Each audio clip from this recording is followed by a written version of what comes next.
ಶಿವರಾತ್ರಿ ಹೇಗೆ ಆಚರಿಸಬೇಕು? ಸನಾತನ ಸಂಸ್ಕೃತಿಯಲ್ಲಿ ಹಬ್ಬಗಳು ಕೇವಲ ವಿಶ್ರಾಂತಿ ಅಥವಾ ಮನರಂಜನೆಗಾಗಿ ರೂಪಿಸಲ್ಪಟ್ಟಿಲ್ಲ.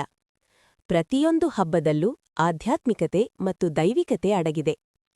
ಪ್ರತಿಯೊಂದು ಹಬ್ಬಕ್ಕೂ ವೈಜ್ಞಾನಿಕ, ಆರೋಗ್ಯ ಮತ್ತು ಶಾಸ್ತ್ರೀಯ ಕಾರಣಗಳಿವೆ.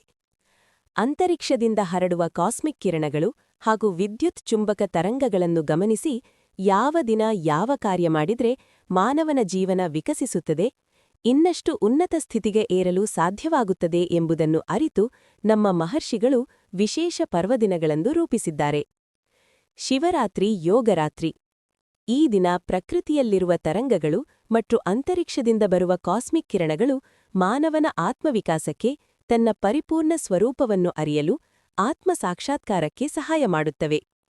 ಅದಕ್ಕಾಗಿ ಶಿವರಾತ್ರಿಗೆ ಕೆಲವು ವಿಶೇಷ ನಿಯಮಗಳನ್ನು ವಿಧಿಸಲಾಗಿದೆ. 1. ಉಪವಾಸ. ಶಿವರಾತ್ರಿಯ ಉಪವಾಸ ಮತ್ತು ಜಾಗರಣೆಗೆ ವಿಶೇಷ ಮಹತ್ವವಿದೆ. ಎಲ್ಲರೂ ಉಪವಾಸ ಮಾಡಬೇಕು ಎಂದು ಶಾಸ್ತ್ರ ಹೇಳುತ್ತದೆ.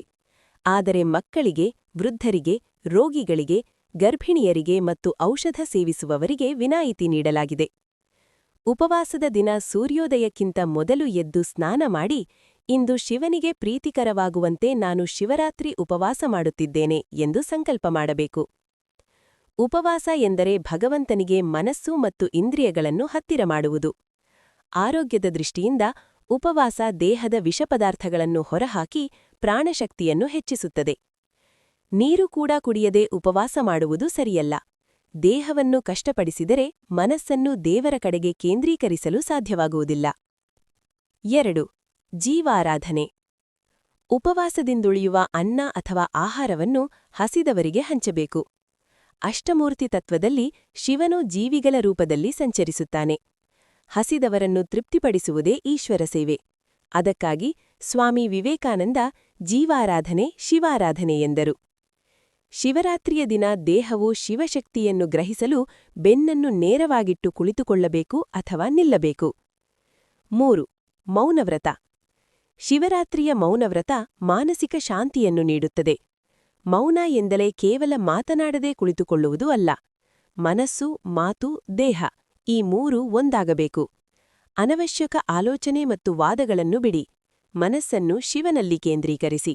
ಸಾಧ್ಯವಾದರೆ ದೇವಸ್ಥಾನಕ್ಕೆ ಹೋಗಿ ರುದ್ರಾಭಿಷೇಕ ನಡೆಯುವಾಗ ಕುಳಿತು ರುದ್ರ ನಮಕ ಚಮಕಗಳನ್ನು ಕೇಳಿ. ಉದ್ಯೋಗಿಗಳು ಅಥವಾ ವಿದ್ಯಾರ್ಥಿಗಳಿಗೆ ರಜೆ ಸಿಗದಿದ್ದರೂ ಅಗತ್ಯವಿದ್ದಷ್ಟು ಮಾತ್ರ ಮಾತನಾಡಿ, ಜಗಳವಾಡದೆ ಮನೆಗೆ ಬಂದು ಸ್ವಲ್ಪ ಸಮಯ ಮೌನವಾಗಿ ಶಿವನ ಧ್ಯಾನ ಮಾಡಿ. 4. ಅಭಿಷೇಕ. ಶಿವನು ಅಭಿಷೇಕ ಪ್ರಿಯನು. ಸ್ವಲ್ಪ ನೀರು ಸುರಿಸಿದರೂ ಸಂತೋಷಪಡುತ್ತಾನೆ. ಶಿವರಾತ್ರಿಯ ದಿನ ಜಾತಿ ಮತ ಭೇದವಿಲ್ಲದೆ ಶಿವನನ್ನು ಪೂಜಿಸಿದರೆ ಜೀವನದ ಕಷ್ಟಗಳು ದೂರವಾಗುತ್ತವೆ. 5. ಜಾಗರಣೆ. ಶಿವರಾತ್ರಿಯ ಜಾಗರಣೆ ನಮ್ಮೊಳಗಿನ ಶಿವತ್ವವನ್ನು ಜಾಗೃತಗೊಳಿಸುತ್ತದೆ. ಆದರೆ ಸಿನಿಮಾ ನೋಡುವುದು ಅಥವಾ ಅರ್ಥವಿಲ್ಲದ ಮಾತುಗಳಲ್ಲಿ ಕಾಲ ಕಳೆಯುವುದು ಜಾಗರಣೆಯಲ್ಲ. ಶಿವನಾಮ ಸ್ಮರಣೆ, ಭಜನೆ, ಧ್ಯಾನದಿಂದ ಮಾಡಿದ ಜಾಗರಣೆ ಮಾತ್ರ ಫಲ ನೀಡುತ್ತದೆ. 6. ಮಂತ್ರಜಪ. ಶಿವರಾತ್ರಿ ಪೂರ್ಣರಾತ್ರಿ ಓಂ ನಮಃ ಶಿವಾಯ ಎಂಬ ಪಂಚಾಕ್ಷರಿ ಮಂತ್ರವನ್ನು ಜಪಿಸುವುದರಿಂದ ಅಂತರಂಗ ಶಕ್ತಿ ಜಾಗೃತವಾಗುತ್ತದೆ ಮತ್ತು ಶಿವೋಹಂ ಭಾವನೆ ಮೂಡುತ್ತದೆ. ಮರುದಿನ ಬೆಳಿಗ್ಗೆ ದೇವಸ್ಥಾನಕ್ಕೆ ಹೋಗಿ ಪ್ರಸಾದ ತೆಗೆದುಕೊಂಡು ಮನೆಗೆ ಬಂದು ಊಟ ಮಾಡಿ ಉಪವಾಸ ಮುಗಿಸಬೇಕು. ಇನ್ನೊಂದು ಮುಖ್ಯ ವಿಷಯ, ಶಿವರಾತ್ರಿ ಉಪವಾಸ ಮತ್ತು ಜಾಗರಣೆ ಮಾಡಿದವರು ಮರುದಿನ ರಾತ್ರಿ ತನಕ ನಿದ್ರೆ ಮಾಡಬಾರದು. ಆಗ ಪೂರ್ಣ ಫಲ ದೊರೆಯುತ್ತದೆ ಎಂದು ಹೇಳುತ್ತಾರೆ.